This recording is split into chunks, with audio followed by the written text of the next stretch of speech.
વિદ્યાર્થી મિત્રો નમસ્કાર, ગુડ મોર્નિંગ।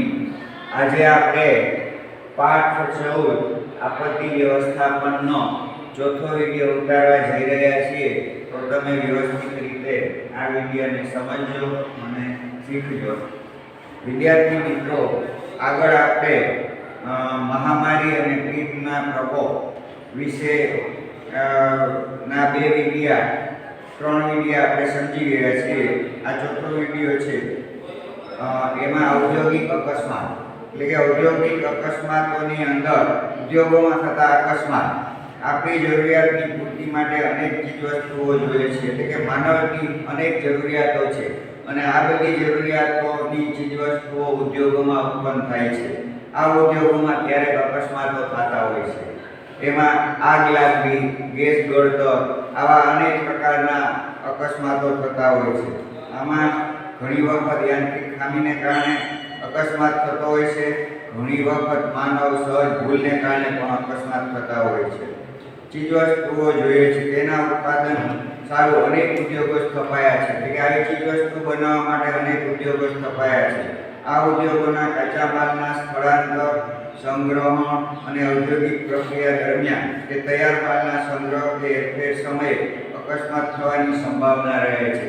એટલે કે જે ચીજવસ્તુઓ બનાવવામાં આવે છે તેની હેરફેર માટે અથવા તો એના સંગ્રહ માટે અથવા એને હેરફેર માટે આવા અકસ્માતો થતા હોય છે, થવાની સંભાવના રહે છે। ઔદ્યોગિક એકમોમાં અકસ્માત ન થાય તે માટે સાવચેતી અને નિયમો બનાવાયા છે, એટલે કે ઉદ્યોગોમાં અકસ્માત ન થાય તેના માટે સરકારે સાવચેતીના પગલાં અને કેટલાક નિયમો બનાવવામાં આવ્યા છે। અકસ્માત તે માટે સાવચેતી અને નિયમ બનાવ્યા, તેમ છતાં ક્યારેક માનવીય ભૂલ કે યંત્રોની સાર સંભાળના અભાવે યાંત્રિક ખરાબીથી અકસ્માતો થાય છે। ઘણી વખત માનવ સહજ ભૂલને કારણે આવા અકસ્માતો થતા હોય છે, અથવા યંત્રોની બરોબર સાર સંભાળ ન રાખી હોય ત્યારે યાંત્રિક ખામીને કારણે પણ આવા અકસ્માતો થતા હોય છે।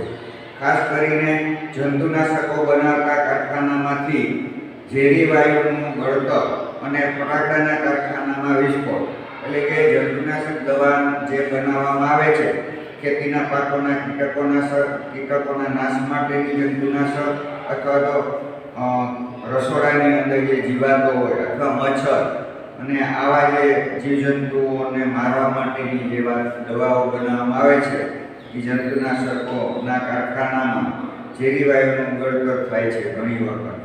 અને ફટાકડાના કારખાનામાં આગ લાગવા કે વિસ્ફોટ થવાના બનાવો પણ આપણે વારંવાર છાપામાં અને ટીવીના સમાચારમાં સાંભળતા હોઈએ છીએ, જોતા હોઈએ છીએ। પ્લાસ્ટિક જેવી સળગી ઉઠે એવી સામગ્રી બનાવતા કારખાનામાં આગ કે રિફાઇનરીઓમાં વિસ્ફોટ કે આગ, રસાયણો બનાવતા કારખાનામાં પ્રક્રિયા દરમિયાન આગ કે વિસ્ફોટ, એટલે કે અને પરમાણુ ઉર્જા વગેરે ઉદ્યોગોમાં અકસ્માતો થતા હોય છે। એટલે કે આ બધા જે રિફાઇનરીઓના નામ લીધા, પ્લાસ્ટિક રિફાઇનરી, રસાયણો બનાવતા કારખાના અને પરમાણુ ઉર્જા ઉત્પન્ન કરતા પ્લાન્ટો વગેરેમાં ઔદ્યોગિક અકસ્માતો થવાના વારંવાર થતા હોય છે અને આમાં સતત ભય રહેતો હોય છે। આમાં કામ કરતા કામદારો, આ ઉપરાંત આજુબાજુ રહેતા નાગરિકો પણ પોતાના જાન ગુમાવે છે। આમાં કામ કરતા માણસો તો જાન ગુમાવે છે, પણ આસપાસના જે વિસ્તારોમાં લોકો રહે છે એ લોકો પણ પોતાનો ભયના કારણે પોતાનો જાન ગુમાવતા હોય છે। હવે આ રીતે જાન ગુમાવે એટલે કાયમી વિકલાંગતાનો ભોગ બને છે, અથવા જાન ન જાય તો એ વિકલાંગ બને છે। કોઈ વ્યક્તિ આંધળા બને, કોઈ બેરા બને, કોઈને હાથ પગ કામ ન કરે તો આવી વિકલાંગતા આવે છે। તો વિકલાંગ બને છે, જે ઝેરી ગેસ ગળતર થાય તો મોટી સંખ્યામાં લોકોના આરોગ્ય ઉપર ખરાબ અસરો પડી શકે છે અને ઝેરી ગેસ ગળતરને કારણે ઘણા લોકોને એની અસર થાય છે। ઝાડા ઉલટી થાય, આંખોમાં બળતરા થાય, બેભાન થઈ જાય, આવા અનેક બનાવો ગેસ ગળતરને કારણે બનતા હોય છે। અને આ અસર પડી શકે, વાતાવરણ અને જળાશયો પણ પ્રદૂષિત થાય છે। આ ગેસ ગળતરને કારણે વાતાવરણમાં પ્રદૂષણ ઉત્પન્ન થાય છે અને આવું પ્રવાહી જો જળાશયોની અંદર જાય, નદીમાં કે તળાવમાં, તો એ પણ પ્રદૂષિત થાય છે. હવે ઔદ્યોગિક અકસ્માતમાં અહીંયા જે મુદ્દાઓ તમે જે જોશો અથવા એ મુદ્દા વાંચો છો, એ ઔદ્યોગિક અકસ્માતમાં જંતુનાશક બનાવતા, ગેસ ગળતર, આપત્તિ કુદરતી હોય કે માનવ સર્જિત કે પુનર્વસન કરાવવું, આ બધા મુદ્દાઓ બુકની અંદર નથી. અહીંયા આપણે બનાવીને લખ્યા છે. એટલે આ પાઠ સમજતી વખતે મુદ્દા ગોતતા નહીં, એ મળશે નહીં, આમાંથી જ બનાવેલા છે. ઔદ્યોગિક અકસ્માતમાં ગેસ ગળતર થાય તો પવનની વિરુદ્ધ દિશામાં દોડી જવું. હવે આપણે શું સાવચેતી રાખવી? તો કે આવું ઉદ્યોગોમાં તમે કામ કરતા હો અને ઉદ્યોગમાં ગેસ ગળતર થાય તો પવનની વિરુદ્ધ દિશામાં દોડવાનું છે. પવનની દિશામાં નહીં, કારણ કે પવનની દિશામાં તો એ ફેલાતું હોય છે. એની વિરુદ્ધ દિશામાં દોડી જવું. આમ કરવાથી તેની અસર ઓછી થશે. એટલે કે આમાં કામ કરતા લોકો જો આમ કરશે તો એની અસર ઓછી થશે. જો આગ લાગી હોય તો તે સ્થાનથી સલામતી સ્થળે ખસી જવું. હવે ઉદ્યોગની અંદર આગ લાગી હોય તો જ્યાં આગ લાગી હોય ત્યાંથી બીજી સલામત સ્થળે ખસી જવું. કુતૂહલવંશ થોડા ન કરી રાહત અને બચાવ કામગીરીને મદદરૂપ થવું. ઘણી વખત આવા અકસ્માત થતા હોય તો લોકો જોવા માટે ભેગા થતા હોય છે. એને કારણે આ રાહત કામગીરી અને બચાવ કામગીરી ચાલતી હોય એમાં વિક્ષેપ પડે છે. એટલે અહીંયા ખોટી રીતે ભેગું થવું નહીં. મદદરૂપ થવું. બચાવ કામગીરી માટે ખાસ તાલીમ કે તે અંગે ખાસ પોશાક કે સાધનો વિના ન જોડાશો. હવે આ બચાવ કામગીરી માટેની ખાસ તાલીમ લીધેલા વ્યક્તિઓ છે એ આવી કામગીરી કરતા હોય છે અને એનામાં આગ લાગી હોય કે ગેસ ગળતર થયો હોય તો એના માટેના ખાસ પોશાક હોય છે એ પહેરીને અને એના જે સાધનો હોય એ સાધનો લીધા વિના ન જોડાશો. પોલીસ અગ્નિશામક વાહનો. હવે આમાં પોલીસ આવે છે. અગ્નિશામક વાહનો અને એમ્બ્યુલન્સના વાહનો માટે રસ્તો ખુલ્લો કરવા મદદરૂપ બનવું. પોલીસ છે આ સ્થળે આવતી હોય અથવા તો અગ્નિશામક વાહન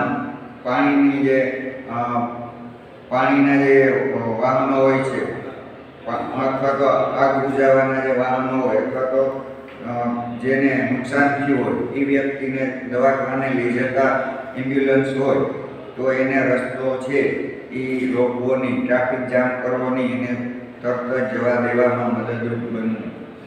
આપત્તિ કુદરતી હોય કે માનવ સર્જિત. હવે આપત્તિ બે પ્રકારની આવે છે. એક કુદરતી આપત્તિ હોય અને એક માનવ સર્જિત. આ ઔદ્યોગિક અકસ્માત છે એ માનવ સર્જિત છે, કુદરતી નથી. અને આગ લાગવી એ પણ બે પ્રકારની છે, કુદરતી છે અને માનવ સર્જિત છે. પછી તીડનો પ્રકોપ ને એ બધી કુદરતી કહેવાય, મહામારી. તો આપત્તિઓ કુદરતી હોય કે માનવ સર્જિત, પણ તે માનવ જીવન ઉપર ઘણી માઠી અસર છોડી જાય છે. કોઈ પણ પ્રકારની આપત્તિ હોય એ માનવ જીવનને ખૂબ જ અસર કરે છે. થયેલા નુકસાનને ઠીકઠાક કરવામાં કરોડો રૂપિયાનો ખર્ચ સરકારે ઉઠાવવો પડે છે. એટલે કે આમાં જે નુકસાન થયું હોય એ નુકસાન ભરપાઈ કરવા માટે સરકારે પુષ્કળ પ્રમાણમાં ખર્ચા કરવા પડે છે. વળી જે લોકોના પરિવારમાંથી કમાનાર વ્યક્તિ મરણ પામે તો તે પરિવાર કફોડી સ્થિતિમાં મુકાઈ જાય છે. એટલે કે ઘરની જે મેન વ્યક્તિ હોય એ કમાનાર એક જ હોય અને જો એ મૃત્યુ પામે તો એ કુટુંબને ફરીથી પુનર્વસન કરવાની કામગીરી ખૂબ જ કપરી હોય છે અને આવું કુટુંબ છે એ કફોડી સ્થિતિમાં મુકાઈ જાય છે. કાયમી વિકલાંગતાનો શિકાર કરનારા લોકો માનસિક હતાશામાંથી બહાર લાવી તેને પુનર્વસનનું કામ પડકારજનક છે. જે વ્યક્તિ એન્જિનિયર હતો એ હવે વિકલાંગ બને તો એની એ એક પ્રકારની હતાશામાં ગરકાવ થઈ જાય છે અથવા ડૂબી જાય છે.